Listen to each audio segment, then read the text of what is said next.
नाजरीन अस्सलाम वालेकुम। पी न्यूज़ और कश्मीर ऑनलाइन हेडलाइंस में आपका खैर मकदम है। मैं हूं आपका मेज़बान हया जावेद। खबरों की तफसील से पहले आइए नजर डालते हैं आज की अहम सुर्खियों पे। नाउमीदी कुफर है। दफा 370 और 35A को बहाल करवाने की कोशिशों से लोगों का ध्यान हटाने की कोशिश की जा रही है। PDP की सदर महबूबा मुफ्ती का बयान। हमारे सामने कोई जात पात या भेदभाव नहीं, सच्चाई और इंसाफ पर मबनी हमारी सियासत है। साबिक वजीर आला गुलाम नबी आज़ाद का जम्मू में खिताब। अगर दोनों ममालिक सरहद जंगबंदी पर कायम रहे तो दूसरे मुद्दों पर भी बात की जा सकती है, संजय सराफ का बयान। बालाई इलाकों के साथ साथ मैदानी इलाकों में बर्फबारी का सिलसिला दोबारा शुरू। कौमी शहरा पर पसियां गिर आने से ट्रैफिक के लिए बंद करना पड़ा। जिले गांधरबल से ताल्लुक रखने वाली तालिबा 10वीं जमात में उम्दा कारकर्दगी दिखाने पर DPS स्कूल का नकदी और 2 साला स्कॉलरशिप देने का ऐलान। NGO के आलमी दिन पर फौज की जानिब से कुपवारा के लोलाब में एक तकरीब। नुमाया कारकर्दगी दिखाने पर कई तंजीमों की हौसला अफजाई। और अब खबरों की तफसील। नाउमीदी कुफर है, मायूस होने की जरूरत नहीं। कश्मीर के लोगों को गैर जरूरी मसाइल में उलझाकर दफा 370 और 35A को दोबारा बहाल करवाने की कोशिशों से ध्यान हटाया जा रहा है और ऐसे हरबे इस्तेमाल किए जाते हैं कि कश्मीरी हाथ फैलाने पर मजबूर हो जाए। इन बातों का इजहार आज साबिका वजीर आला और PDP की सदर महबूबा मुफ्ती ने शोपियां के एक नौजवान यावर बांडे के PDP में शिरकत का ऐलान करने के मौके पर अपने हेडक्वार्टर पर किया। जम्मू कश्मीर के साबिक वजीर आला और सीनियर कांग्रेस लीडर गुलाम नबी आज़ाद ने शांति सम्मेलन जम्मू में अपनी एक तकरीब के दौरान कहा है कि हमारे सामने कोई जात पात नहीं, कोई ऊंचा या नीचा भी नहीं। हम किसी भी मजहब से ताल्लुक रखने वाले शख्स को एक निगाह से देखते हैं। गुलाम नबी आज़ाद का कहना था कि मेरी सारी सियासत की बुनियाद गांधी जी की जिंदगी के उसूलों पर मबनी है, जिन्होंने हमेशा सच्चाई और इंसाफ को तरजीह दी। हम सब एक है और हालात का मुकाबला भी एक होकर करना पड़ेगा। इसलिए हमारी जिम्मेदारी है जम्मू कश्मीर के लोग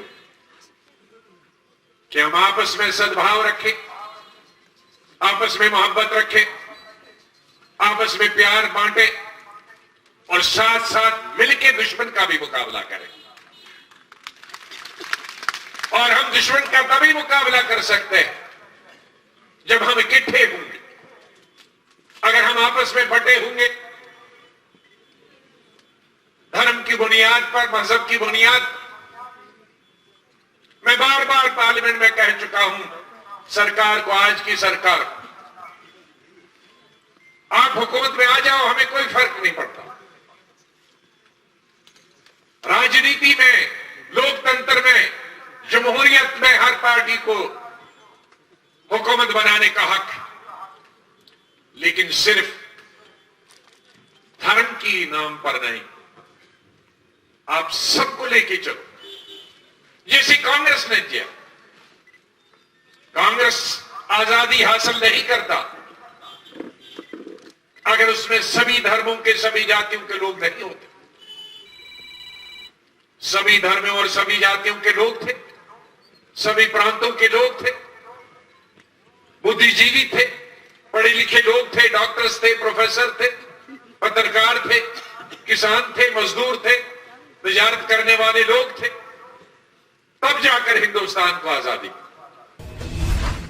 लोक जनशक्ति पार्टी के सीनियर लीडर और तर्जमान आला UT संजय सराफ ने भारत और पाकिस्तान के दरमियान सरहदी जंगबंदी पर इत्मीनान का इजहार किया।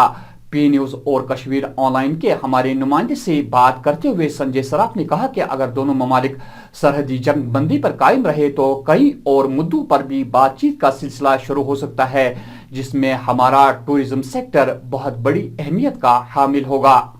तो हर वक्त खुशहाली के रास्ते को लेकर चल रही है, बट अनफॉर्चुनेटली वहाँ से वो लोग समझ नहीं रहे हैं कि ज़िंदगी बहुत खूबसूरत है, लाइफ ज़्यादा इम्पॉर्टेंट है इन सब लड़ाई झगड़ों से। आपस में पंगे लेने से बेटर है कि जो नेबर होता है, नेबर आपका सबसे ज़्यादा इम्पॉर्टेंट होता है, आपके रिश्तेदारों से भी ज़्यादा इम्पॉर्टेंट आपका नेबर होता है, बट वो नेबर ठीक ठाक होना चाहिए। लेकिन जिस तरीके से हमारा नेबर बदकिस्मती से हमारे बच्चों को बहला रहा है, उसका रहा है, और जिस तरीके से माहौल बना हुआ है, उससे हमारा तो नुकसान होता ही होता है, उनका भी अपना नुकसान होता है, वो भी डिस्टर्ब हो जाते हैं। इसलिए मैं गुजारिश करूँगा गवर्नमेंट ऑफ इंडिया से भी और आपके मीडिया के माध्यम से गवर्नमेंट ऑफ पाकिस्तान से भी कि आप दोनों मुल्क साथ में बैठे, लोगों की खुशहाली के लिए, लोगों के पीसफुल एटमॉस्फेयर के लिए आप आपस में बैठकर इस प्रोसेस को कंटिन्यू रखें, जो एक सीज़ फायर प्रोसेस स्टार्ट हुई, क्योंकि सीज़ फायर आज तक बहुत बार हो गया। इवन हमारे प्रधानमंत्री उनके घर तक चले गए, वाजपेयी जी भी एक बार चले गए, तो मैं समझता हूँ अब बहुत हो गया। आज आपस में दोनों मुल्क तरक्की करेंगे तो हर एक कंट्री में हर एक युवाओं को रोज़गार मिलेगा। आज बालाई इलाकों के साथ साथ मैदानी इलाकों में भी कई घंटों तक बर्फ का सिलसिला दोबारा शुरू हुआ। शोहराई आफाक गुलमर्ग और सोनमर्ग में रात भर बर्फ का सिलसिला जारी रहा। गुलमर्ग जहां दूसरे रोज भी खेलो इंडिया जारी रहा, खेलों में हिस्सा लेने वाले खिलाड़ियों के साथ साथ आए हुए मेहमानों ने भी बर्फ का खूब मजा लिया। जनूबी शुमाली और वस्ती कश्मीर के साथ साथ श्रीनगर में भी कई घंटों तक बर्फ गिरती हुई नजर आई। महकमे मौसमियात की पेशन गोई के मुताबिक बालाई इलाकों में मजीद बर्फ पड़ने का इम्कान है और मैदानी इलाकों में बारिश का सिलसिला जारी रहने का भी कभी इम्कान है। उधर जिले रामबन में बारिश के नतीजे में पसियां गिर आने और कई जगहों पर पत्थर खिसकने के बाद जम्मू कौमी शाहरा पर शनिचर सुबह गाड़ियों की आमरफ्त के लिए बंद करना पड़ा।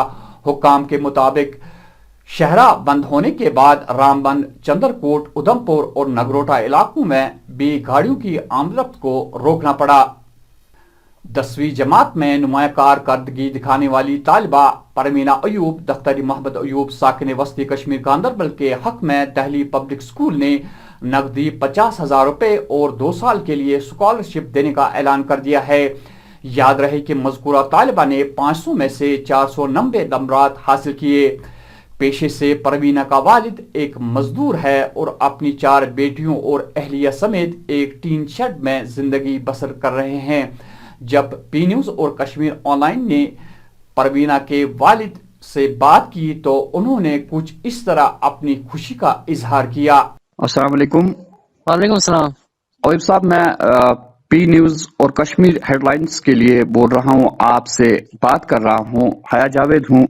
ये बताइए कि आज आपको बड़ी ही खुशी का मुकाम होगा। पहले हमारी जानिब से मुबारकबाद आप कबूल कीजिए क्योंकि आपकी बच्ची ने 500 नंबरात में से 490 नंबरात हासिल किए। ये आप ही का सर उसने ऊंचा नहीं रखा बल्कि हमारे सारे समाज का सर ऊंचा है जो उसने कारकर्दगी दिखाई। तो फिलहाल जो सोशल मीडिया ने बहुत बड़ा काम किया कि आप लोगों की जो इस वक्त माली हालत है उसको जाहिर कर दिया। तो जाहिर करके यहाँ से इमीडिएटली डीपीएस स्कूल ने ये ऐलान कर दिया कि एक तो 50,000 रुपए नकदी आपकी बेटी को दिए जाएंगे और दूसरी जानिब से 2 सालों के लिए स्कॉलरशिप का भी ऐलान कर दिया। तो क्या कहना चाहेंगे जब आपने ऐसा ऐलान सुना? जी सर, मुझे बहुत खुशी हुई। इसका खुशी का इजहार मैं नहीं कर सकता। बहुत बहुत डीपीएस स्कूल वालों का बहुत शुक्रगुजार हूँ जिन्होंने ऐसा ऑफर हमारे लिए इशू किया और हमारी बच्ची के लिए, क्योंकि यही वो एक बहुत बड़ी इंसानियत की बात है। तो अयूब साहब, आपका बहुत बहुत शुक्रिया पी न्यूज और कश्मीर ऑनलाइन के लिए बात करने के लिए। आपका भी सर बहुत बहुत शुक्रिया। आलमी एनजीओ दिन के मौके पर शुमाली कश्मीर के जिले कुपवारा के लोलाब इलाके में आर्मी कैंप गोजरपट्टी RR 8 सेक्टर की जानिब से एक तकरीब का एहतमाम किया गया। आम लोगों के अलावा SDM Lolab, district social welfare officer Kupwara, Himayat state team, state head और DSP लोलाब तकरीब में शामिल थे। इस मौके पर नुमाया कारकर्दगी दिखाने वाली कई NGO तंजीमों की हौसला अफजाई की गई और नौजवानों की हौसला अफजाई के लिए कई प्रोग्राम का भी ऐलान किया गया। इलाके के लोगों ने फौज की इस तकरीब पर खुशी का इजहार किया। आज जैसे कि आप जानते हैं यहाँ पे वर्ल्ड NGO डे जो कि पूरे विश्व में मनाया जाता है, आज उसी दिन के मुतल्लिक़ होते हुए हम लोगों ने बहुत सारे NGO से लाइजन करके कुपवाड़ा ज़िले के लोलाब में आज यहाँ पर बेसिकली 4 महत्वपूर्ण NGOs जो कि हिमायत, रिचा और फूड कॉरपोरेशन ऑफ इंडिया से ताल्लुकात रखते हैं, ان کو یہاں پر ہم نے بلایا ہے. پہلے تو ان کا دھیان رکھنا پڑے گا کہ وہ اچھی طرح سے ان کا جو کورس چلنے والا ہے اس میں وہ متعلق ہوں اور اچھے سے پہلے پرائیویٹائز ہو کر کے اچھے جاب ان کو ملے تاکہ وہ اپنے گھر کا، اپنے آپ کا اور آنے والے کشمیر کا مہتوپورن حصہ بن پائیں. اس کے علاوہ آگے آنے والے سمے میں بھی اس طرح کی ایونٹ ہم پلان کرتے رہیں گے تاکہ یہاں کے زیادہ سے زیادہ لوگوں کو جاب کی اپرچونٹی گرانٹ کی جائے. ہم پراپرلی کاؤنسل کریں گے اور اس میں ہم دیکھیں گے جو بھی ڈراپ آؤٹ یوتھ ہے. This programme is meant for drop outs actually. جو بھی گھر میں رکے ہیں، کوئی پڑھائی نہیں کر رہے ہیں، ان کے لیے یہ پروگرام ہے جس میں ہم اسکل بیسڈ ٹریننگ پرووائڈ کرتے ہیں. with that also we provide them placements in hotels as well. We are very thankful to of Indian Army جو ہمارے جیسے یوتھ کے لیے ایسے such a kind of programs کرتے ہیں. اینڈ آئی تھنک دیٹ یہ ہمارے لیے بہت اچھا ہوگا، ہمارے فیوچر کے لیے بہت اچھا ہوگا. تو ناظرین، یہ تھے آج کی خبروں کی تفصیل. دیجیے اپنے میزبان حیا جاوید کو اجازت. اللہ نگہبان.